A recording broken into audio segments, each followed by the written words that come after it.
Hello guys, welcome to Pragati idea. आज हम class 9th के हिस्ट्री के सेकंड चैप्टर जिसका नाम है socialism in Europe and the Russian revolution इसको कवर करने वाले हैं। इस चैप्टर को हम अलग अलग पार्ट्स में डिवाइड करके कवर करेंगे। चलिए स्टार्ट करते हैं। अब बात करते हैं the coming of socialism in Europe, यानी कि यूरोप में ये सोशलिज्म है ये किस तरह से आया। देखो, हम स्टार्टिंग में ही पूछ रहे हैं, हमारे चैप्टर का नाम है सोशलिज्म इन यूरोप, तो उसी कॉन्टेक्स्ट का उसी का एक सब टॉपिक ये आता है कि यूरोप में सोशलिज्म की जो प्रोसेस है वो किस तरह से आए, किस तरह से वो प्रोसेस स्प्रेड आउट हुआ। तो यहाँ पर आता है आइडिया ऑफ सोशलिज्म।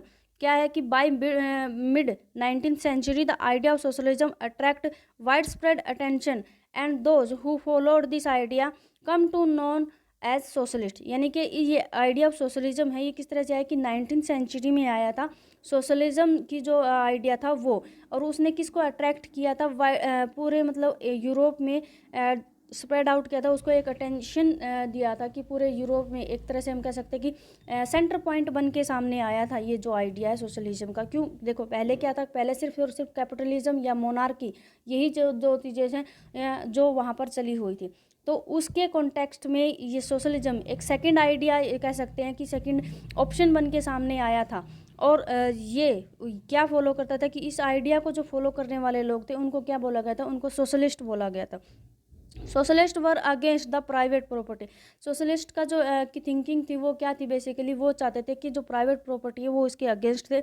ये कंसीडर करते थे कि जो प्राइवेट प्रॉपर्टी है वो रूट है all the problems in the society. Society में जितनी भी प्रॉब्लम्स हैं उनका जो बेसिक पॉइंट या ये कह सकते हैं कि जो रूट है उन प्रॉब्लम्स की, वो क्या है, प्राइवेट प्रॉपर्टी है। अगर प्राइवेट प्रॉपर्टी को ही ख़त्म कर दिया जाए तो जो है ये जितनी भी प्रॉब्लम्स हैं ये सारी ख़त्म हो जाएंगी। Because private property was individuals own property and workers were under them. ठीक है, तो ये क्यों मानते थे कि भी जो प्राइवेट प्रॉपर्टी है यही सारी चीज़ों का, सारी प्रॉब्लम्स का जो है कि जड़ है एक तरह से। तो क्यों मानते थे, क्यों, क्योंकि ये कहते थे कि जो प्राइवेट प्रॉपर्टी है वो किसी एक इंडिविजुअल पर्सन की है, इंडिविजुअल आउन की प्रॉपर्टी है, और वो अपने अंडर जो है वर्कर्स जो है उस इंडिविजुअल के अंडर में जो है उनको काम करना पड़ता है। एंड फेस द एक्सप्लॉयटेशन, उनको फिर एक्सप्लॉयटेशन जो है फेस करनी पड़ती है। ओनर क्या करता है, owner were concerned with personal gains यानी प्रॉफिट। ओनर क्या है, वो सिर्फ और सिर्फ अपने पर्सनल प्रॉफिट के लिए जो है कंसर्न रहता है, उसको सिर्फ अपने प्रॉफिट की चिंता रहती है। Not the welfare of those who made the property productive.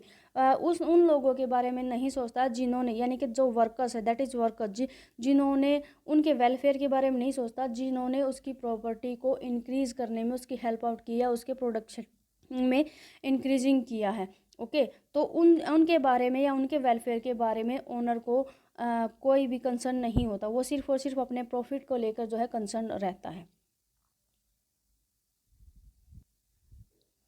अब कंक्लूजन में हम कह सकते हैं कि socialist wanted a society as a whole should control the property. तो सोसाइटी क्या चाहते थे कि वो इस तरह की एक सोसाइटी चाहते थे कि सोसाइटी में जो पूरा कंट्रोल है, ओवरऑल कंट्रोल है, वो सिर्फ प्रॉपर्टी के ऊपर जो ओवरऑल कंट्रोल है वो पूरी की पूरी सोसाइटी का हो, किसी एक इंडिविजुअल पर्सन की वो प्रॉपर्टी ना हो, हर किसी का इक्वल जो है उस पर अधिकार होना चाहिए।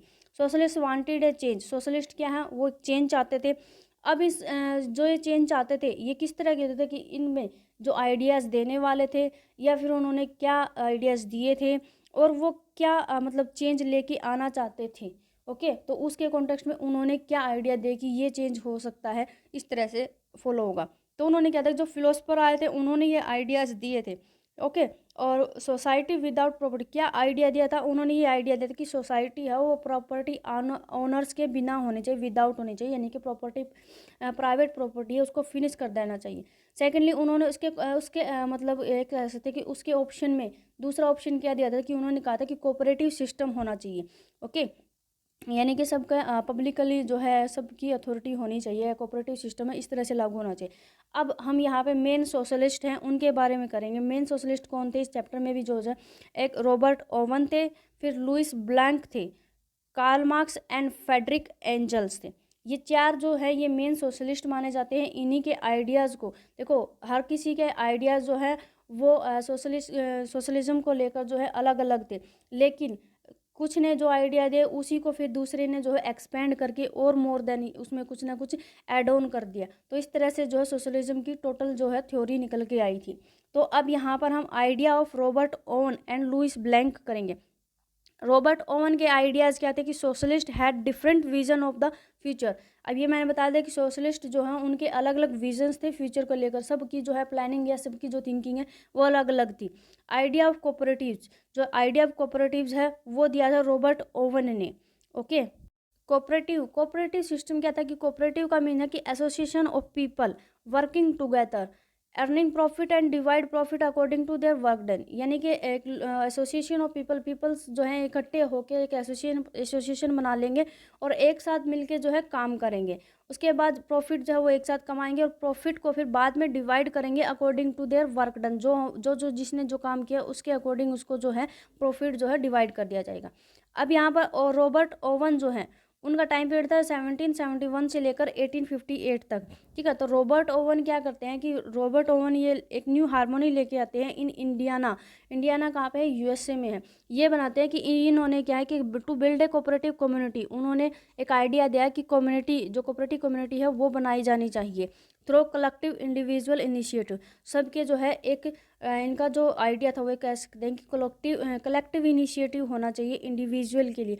यानी कि जो सारे जो सिंगल पर्सन है वो एक इकट्ठे होकर एक एसोसिएशन बना ले और कलेक्टिव जो है फिर से वो वर्क डन करे। एक वही आ गया कि कोऑपरेटिव सिस्टम जो है उसको इन्होंने फॉलो करने की कोशिश की। फिर आते हैं लुइस ब्लैंक क्या चाहते थे कि इनका टाइम पीरियड था 1813 से 1882 तक। ये क्या कहते हैं, ये सपोर्ट करते थे government encouraged cooperative to replace capitalist enterprise. इनकी थिंकिंग क्या थी, इन्होंने ये आइडिया दिया कि जो गवर्नमेंट है उसको इंटरफेयर करना चाहिए, उसको इनक्रीज करना चाहिए कोऑपरेटिव सिस्टम बनाने के लिए। उसमें किसको रिप्लेस करने के लिए, जो है कैपिटलिस्ट एंटरप्राइजेज हैं उनको रिप्लेस करने के लिए। ओके, तो मतलब जो रॉबर्ट ब्लैंक थे वो क्या चाहते थे कि रॉबर्ट चाहते थे कि भी जो सोसाइटी है वो एसोसिएशन बने लोगों की और वो एक साथ काम करे और फिर अपने आप में हिस्सा डिवाइडेड करे। लेकिन जो ये लुइस ब्लैंक थे ये चाहते थे कि एक गवर्नमेंट है इन सोसाइटीज़ को भी जो है एक तरह से कह सकते हैं कि कंट्रोल करने के लिए, इनको देखने के लिए, इनको सुपरवाइज करने के लिए गवर्नमेंट जो है वो होनी चाहिए। और वो गवर्नमेंट जो है वो इनको जो है इनकरेज करे कोऑपरेटिव सिस्टम बनाने के लिए, वो किसके का उसमें कैपिटलिस्ट एंटरप्राइज है उसको रिप्लेस करने के लिए। Okay, government should be there facilitate cooperatives. तो वही है कि गवर्नमेंट है वो फैसिलेट करेगी उनको, जो है एक तरह से कह सकते हैं कि सुपरवाइज करेगी या इन्फ्लुएंस करेगी कोऑपरेटिव सिस्टम को। Karl Marx and Friedrich Engels. देखो, Karl Marx and Friedrich Engels जो थे ये दोनों बेस्ट फ्रेंड थे।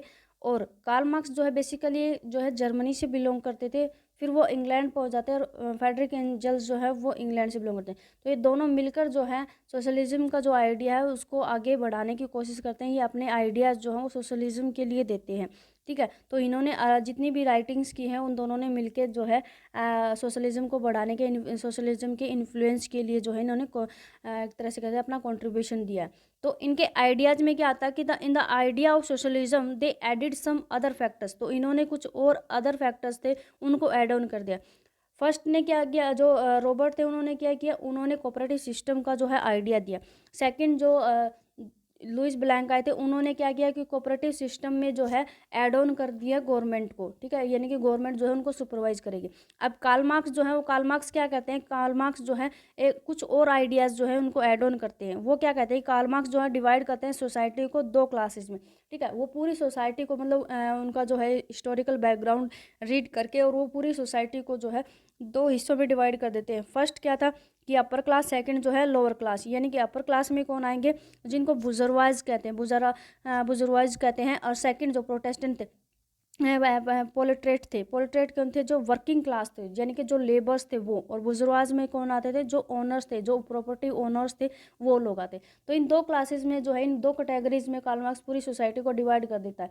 उसका ये मानना था कि भी जो सोसाइटी है यहाँ पर सिर्फ दो तरह के लोग होते हैं, रिलीजन, कास्ट, जेंडर, इन चीज़ से उन्होंने जो है इनको क्लासीफाई नहीं किया। उन्होंने सिर्फ और सिर्फ कैपिटलिज्म जो है या कैपिटलिस्ट जो फॉर्मेशन थी उसको जो है डिवाइड किया कि यहाँ पर जो कैपिटलिज्म है वो किस तरह से फॉलो अप होता है। तो पूरी सोसाइटी को दो में डिवाइड कर दिया। एक कैटेगरी जो अपर क्लास की होगी, जो प्रॉपर्टी ओनर्स थे, लैंडलॉर्ड्स थे, उनको उसमें डिवाइड कर दिया। सेकेंडली में उन्होंने वर्किंग क्लास को जो है किया कि लेबर्स हैं, उनका ये मानना था कि जो अपर क्लास है यानी कि जो प्रॉपर्टी ओनर्स हैं वो वर्किंग क्लास, लोअर क्लास का जो है उनका एक्सप्लॉयटेशन करते हैं। तो उन्होंने कहा कि इंडस्ट्रियल सोसाइटी में capitalist means owner invested Capitals in factories and profit was produced by the workers. तो इंडस्ट्रियल सोसाइटी में क्या हुआ है, जो कैपिटलिस्ट हैं उनका मीनिंग क्या होगा कि जो ओनर्स हैं वो इन्वेस्ट करते हैं कैपिटल को, यानी कि फैक्ट्रीज में सिर्फ वो पैसा लगाते हैं, मनी लगाते हैं, और प्रॉफिट जो है वो प्रोड्यूस्ड जो किया जाता है यानी कि जो प्रोडक्ट का प्रोडक्शन जो किया जाता है वो किस के द्वारा किया जाता है, वर्कर्स के द्वारा किया जाता है। लेकिन जो प्रॉपर्टी है, जो प्रॉफिट है जो आता है वो जाता है in the hands of owner, यानी कि जो प्रॉफिट है वो किसके हाथों में चला जाता है, ओनर के हाथों में चला जाता है। और जो कंडीशन ऑफ वर्कर्स हैं वो वुड रिमेन सेम, जो वर्कर्स की कंडीशन है वो एज इट इज़ जो है सेम रहती है, उसमें कोई चेंज नहीं होता। तो कंक्लूजन में आया कि in capitalism main motive was the personal profit. तो कैपिटलिज्म में क्या है, मेन प्रॉफिट है, मेन जो उसका मोटिव क्या है कि पर्सनल जो इंडिविजुअल है, जिन्होंने जो प्रॉपर्टी ओनर है उन्हीं के जो प्रॉपर्टी है उसमें इंक्रीजिंग करना है, उन्हीं का जो प्रॉफिट है वो होना है, not the welfare of workers के वेलफेयर के लिए वहाँ पर कोई ऑप्शन नहीं है। ओके।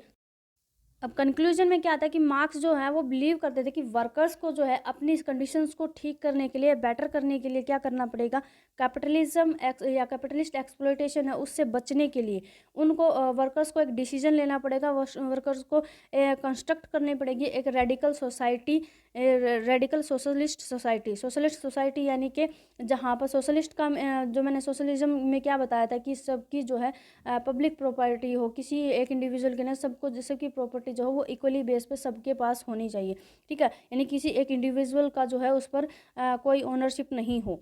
तो वही ये चीज़ कहते हैं कि रेडिकली चेंज करना पड़ेगा और रिवॉल्यूशन करनी पड़ेगी एक तरह से, रेडिकली यानी कि एकदम से चेंज करना पड़ेगा। Okay, by throwing rule of private property, तो ये रूल ऑफ प्राइवेट प्रॉपर्टी के जो रूलिंग है इनको जो है ख़त्म करके इनके ऊपर ओवर रूल करके और कंट्रोल करने पड़ेगा, जितनी भी प्राइवेट प्रॉपर्टी है उसको उसके ऊपर कंट्रोल करके और फिर उसको जो है सोशली जो है डिवाइड करना पड़ेगा या सोसाइटी के लिए जो है अवेलेबल करवाना पड़ेगा। Okay, it was the basis of communism.